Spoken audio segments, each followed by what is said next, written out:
안녕하세요. 지금부터 한국인의 영어 단어 제인 시 나타나는 빈도 효과, 개인차 접근에 대해 연구한 저희 팀의 발표를 시작하겠습니다. 저희 팀은 강원과고 1학년 노창우, 경남과고 2학년 양준영, 경남과고 2학년 이바다, 대전과고 1학년 이수환 학생으로 구성되어 있습니다. 먼저 목차를 말씀드리겠습니다. 목차로는 첫 번째로 선행 연구 조사, 연구 배경 및 필요성에 대해 말씀드린 다음 연구 목적, 연구 방법, 연구 결과의 순서대로 말씀드리겠습니다. 그리고 마지막으로 제언을 하고 발표를 마치도록 하겠습니다.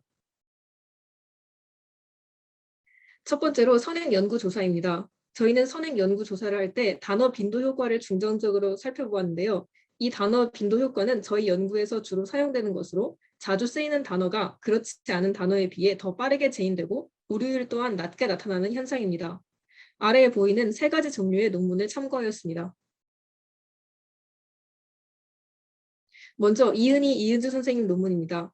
이 논문은 단어 빈도와 길이가 20대 성인과 노인의 어휘 판단에 미치는 효과라는 연구 주제로 연구를 한 논문인데요. 20대 성인 집단과 노인 집단을 대상으로 어휘 판단 과제를 수행하게 하였습니다. 어휘 판단 과제는 저희 연구에서도 사용되는 과제로 주어진 단어가 의미를 가진 단어인지 아닌지를 판별하는 과제입니다. 예를 들면 단어의 예로는 낙뢰, 세수, 고속도로 등이 있고 비단어의 예로는 맙성과 같이 의미를 가지지 않은 단어들이 있습니다.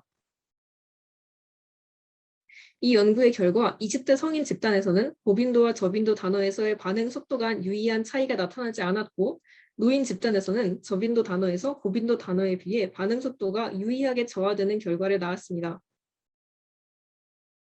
이것은 이 연구의 결과로 나타난 반응 시간 그래프인데요. 일반 노인과 20대 성인 집단의 빈도에 따른 반응 시간의 차이를 나타냅니다. 단어의 빈도가 높을수록 반응 시간이 더 짧게 나타났으므로 단어 빈도 효과가 잘 나타났다고 보실 수 있습니다. 또한 일반 노인 집단에서 고빈도와 저빈도 단어 간 반응 속도 편차가 커서 집단과 반응 시간 사이에 상호작용도 나타났다고 볼 수 있습니다. 다음으로 정확도 그래프입니다. 마찬가지로 일반 노인과 20대 성인 사이에 일반 노인과 20대 성인 그룹의 고빈도와 저빈도 단어에 따른 정확도를 나타낸 그래프인데요. 단어의 빈도가 높을수록 정반응률이 높다. 즉 마찬가지로 단어 빈도 효과가 나타났다는 것을 볼 수 있습니다. 여기에서는 일반 노인과 20대 성인 사이에 정반응률에 큰 차이가 나타나지 않았습니다. 다음으로는 유재희, 남기춘, 김다희, 백연지 선생님 연구입니다. 이 연구에서는 한국인 영어 학습자가 영어 모국어 화자와 동일한 방법으로 단어를 제인하는지 알아보기 위해 이 한국인 영어 학습자들에게 어휘 판단 과제와 단어 명명 과제 두 가지 과제를 수행하게 하였습니다. 어휘 판단 과제는 아까 말씀드렸다시피 주어진 단어가 의미를 가진 단어인지 아닌지를 판별하는 과제이며 단어 명명 과제는 단어를 소리내어 읽는 과제입니다. 단어 명명 과제와 어휘 판단 과제에서의 각각의 반응 시간 그래프입니다. 고빈도 단어가 저빈도 단어에 비해 모두 반응 시간이 짧았으므로 단어 빈도 효과가 잘 나타났다는 것을 보실 수 있습니다. 단어 명명 과제와 어휘 판단 과제에서의 오류율 그래프입니다. 고빈도 단어가 저빈도 단어에 비해 모두 오류율이 더 작으므로 마찬가지로 둘 모두에서 단어 빈도 효과가 잘 나타났다는 것을 볼 수 있습니다. 마지막으로 빈도 효과와 언어 능력의 상호작용에 관련된 여러 논문들입니다. 이 논문들 중 하나에서 가지고 온 그래프를 보실 수 있는데요. 이 그래프에서 X축은 단어 빈도, Y축은 읽기 시간을 나타내며 짙은 동그라미는 읽기 능숙도가 높은 집단, 옅은 동그라미는 읽기 능숙도가 낮은 집단을 나타냅니다. 이 그래프에서 크게 세 가지 결론을 얻을 수 있는데요. 첫째로 전통적인 빈도 효과가 나타났다는 것입니다. 고빈도 단어의 읽기 시간이 저빈도 단어의 읽기 시간보다 짧으므로 빈도 효과가 나타났다는 것을 보실 수 있습니다. 두 번째로 읽기 능숙도가 높은 사람들이 그렇지 않은 사람들에 비해 읽기 시간이 짧다는 것을 보실 수 있습니다. 짙은 동그라미들이 모두 옅은 동그라미보다 아래쪽에 있는 것에서 이것을 확인하실 수 있습니다. 마지막으로 빈도 효과와 모국어 능력 사이에 상호작용이 나타났다는 결과가 있는데요. 이것은 다음 슬라이드에서 설명드리겠습니다.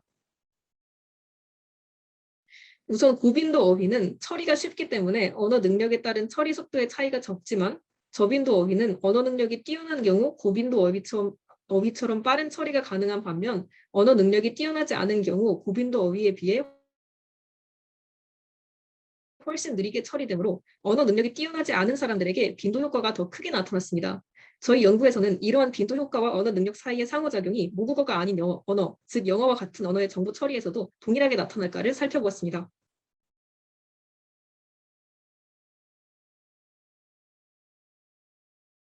다음으로 연구 배경 및 필요성을 말씀드리겠습니다.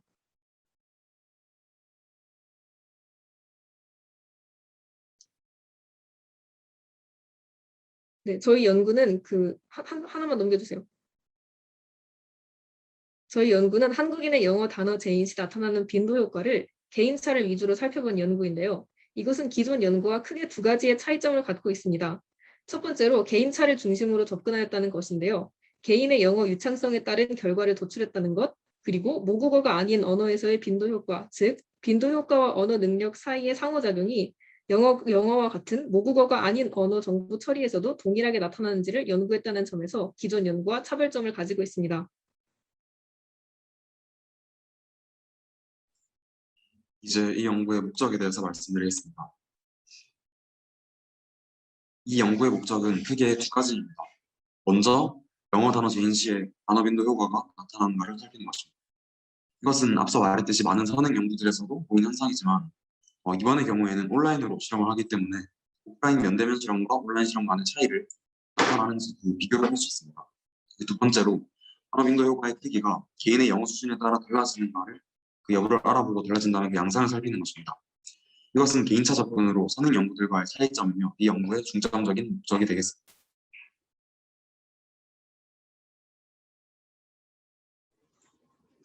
다음은 연구 방법에 대하여 설명드리도록 하겠습니다. 실험 참여자에게 보내진 링크로 실험자가 온라인 실험장에 입장하게 되면 실험이 개시됩니다. 실험자는 순차적으로 어휘 판단 검사와 클로즈 테스트를 수행하게 됩니다. 실험 참여자는 한국어를 모국어로 아는 만 18세 이상의 성인 43명이 대상이었습니다.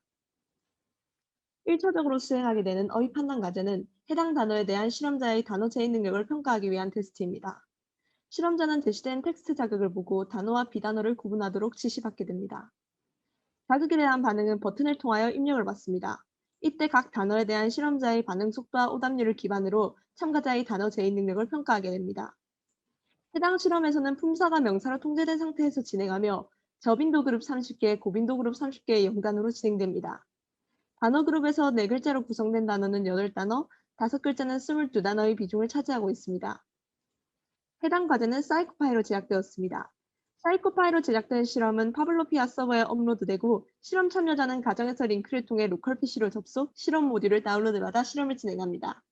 실험 종료 후 데이터는 파블로피아 서버에 자동으로 세이브되고 연구자는 이 데이터를 다운받아 통계적 분석을 진행할 수 있습니다. 원격으로 웹실험을 진행할 수 있어 현재와 같은 비대면 상황에서도 실험을 수행할 수 있습니다. 어휘 판단 과제가 진행된 후 클로즈 테스트가 수행되면 실험은 종료됩니다. 클로즈 테스트는 실험 참가자의 언어 유창성을 평가하기 위한 평가입니다. 실험자는 문맥을 파악하여 문장에서 누락된 어휘를 올바르게 채우도록 지시되며 해당 평가 과정에서 언어의 품사의 식별을 위한 문맥, 어휘 이해 능력을 판단합니다. 클로즈 테스트가 종료되면 실험은 종료됩니다. 실험 종료 후 영어 단어의 빈도와 어휘 판단 과제, 클로즈 테스트의 결과를 취합, 통계적 분석 과정을 통하여 빈도 효과와 개인차에 의한 결과를 도출합니다. 결과의 통계적 유의성을 판단하기 위하여 RStudi오를 이용하여 이원적 분산 분석을 진행하였습니다.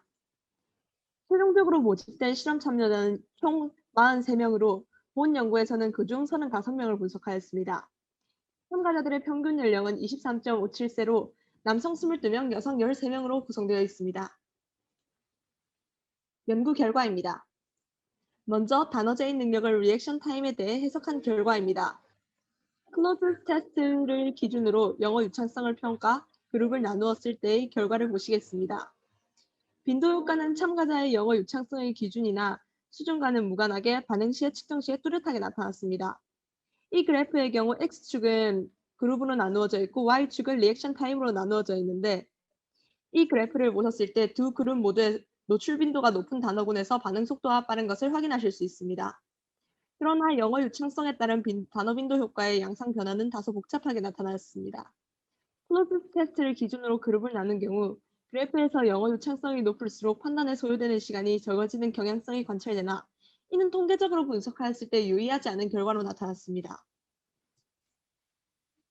이 그래프와 같은 경우 참가자의 한 단어당 평균 판단 시간을 기준으로 그룹을 나눈 경우인데 X축이 이러한 경우 나눈 RT 그룹으로 나눠져 있는 것을 확인하실 수 있습니다. 이 경우에는 그래프에서도 이러한 경향성이 나타나고 또한 이러한 결과가 통계적으로 유의함을 확인할 수 있습니다. 이때 반응 속도가 빠른 그룹의 경우 상대적으로 고빈도와 저빈도의 소모 시간 차이가 작고 평균 소모 시간이 느린 그룹에 비해서 적은 것을 확인하실 수 있습니다. 정확도로도 같은 분석을 진행하였는데 그룹을 클로즈 테스트로 나누던지 다음 페이지처럼 반응 시간을 기준으로 나누던지 양쪽 모두 고빈도 단어와 저빈도 단어의 차이, 즉 빈도 효과가 뚜렷하게 나타나였으나 그룹 간의 차이는 통계적으로 유의미하지 않았습니다. 즉 연구 결과를 정리하면 단어 빈도 효과는 정확도와 반응 시간에서 모두 나타났습니다. 그리고 반응 시간을 기준으로 그룹을 나눴을 때 반응 시간에서 두 그룹 간 유의미한 차이가 있었습니다.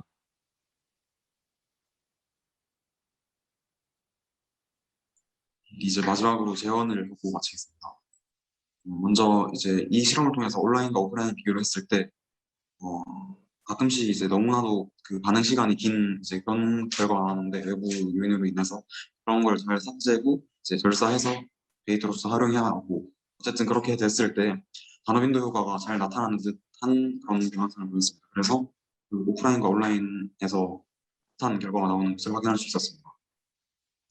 그리고 비대 효과로는 이제 두 가지가 있는데 먼저 이제 제2언어 처리 방법에 대한 이해를 할 수 있습니다. 그 이언어 처리 방법이 그 실력에 따라서 다른 경로로 진행되는가 어떤 차이가 있는가 등을 알아낼 수 있고 이를 통해서 제2언어를 처리하는 과정을 좀 더 잘 이해할 수 있는 단서를 제공할 수 있을 것입니다.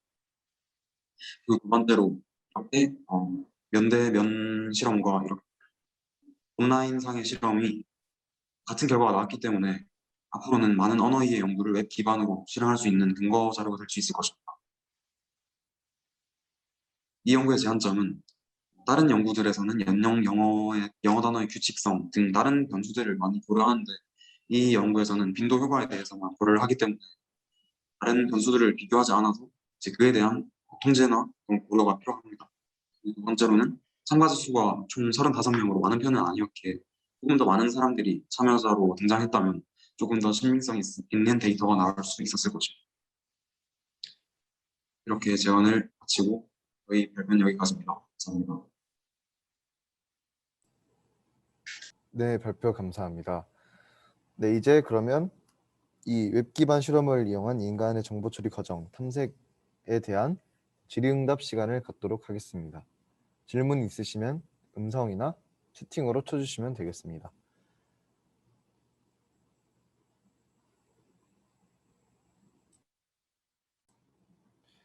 질문이 없는 것 같은데 그러면 질의응답은 넘어가고 참가 학생들 소감 듣도록 하겠습니다. 노창우 학생, 양준영 학생, 이바다 학생, 이수환 학생 순으로 소감 말씀해 주시면 되고 그다음에 말씀해 주시기 전에 소속 학교 말씀해 주시고 시작하면 되겠습니다. 네, 노창우 학생부터 말씀해 주세요. 네, 저는 강원과학부 노창우입니다.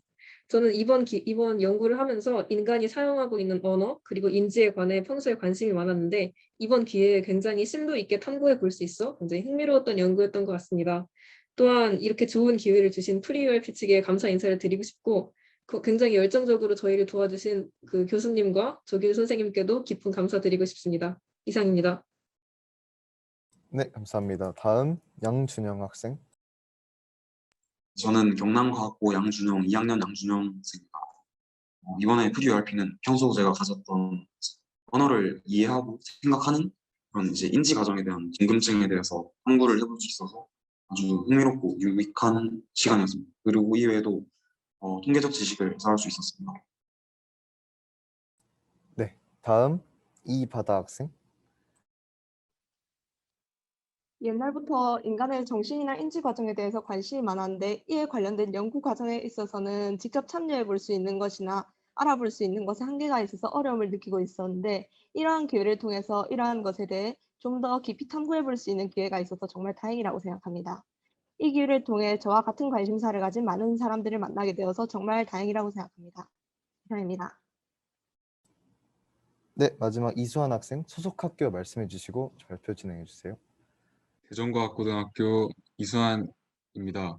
학교를 다니다 보면 경쟁하는 일이 많기 때문에 협력의 기회가 그렇게 많지 않았던 것 같은데 이번에 다른 학생들과 이제 이렇게 협력을 하면서 또 이제 교수님의 좋은 지도로 이 많은 분들의 참여를 받아서 하는 실험을 진행할 수 있었던 것이 정말 좋았던 것 같습니다. 네, 감사합니다. 그리고 마지막으로 백현아 조교님 짧게 소감 듣고 다음으로 넘어가도록 하겠습니다. 네, 저는 광주과학기술원 백현아 조교입니다. 우리 학생분들이 사실 인지심리학에 대한 공부 경험이나 연구 경험이 많지는 않았을 거라고 생각하는데 여러 가지 참고 자료나 연구 내용들을 아주 잘 이해해 주신 것 같고 네 분 모두 적극적으로 잘 참여해 주셨습니다. 이런 연구를 진행하는 게 보통 상황이라면 최소 한 달 이상 걸리는 경우가 많은데 이렇게 많은 일들을 짧은 기간 동안에 멋지게 해내 주신 학생분들께 고생 많으셨다고 말씀드리고 싶습니다. 유익한 경험이 되었기를 바랍니다.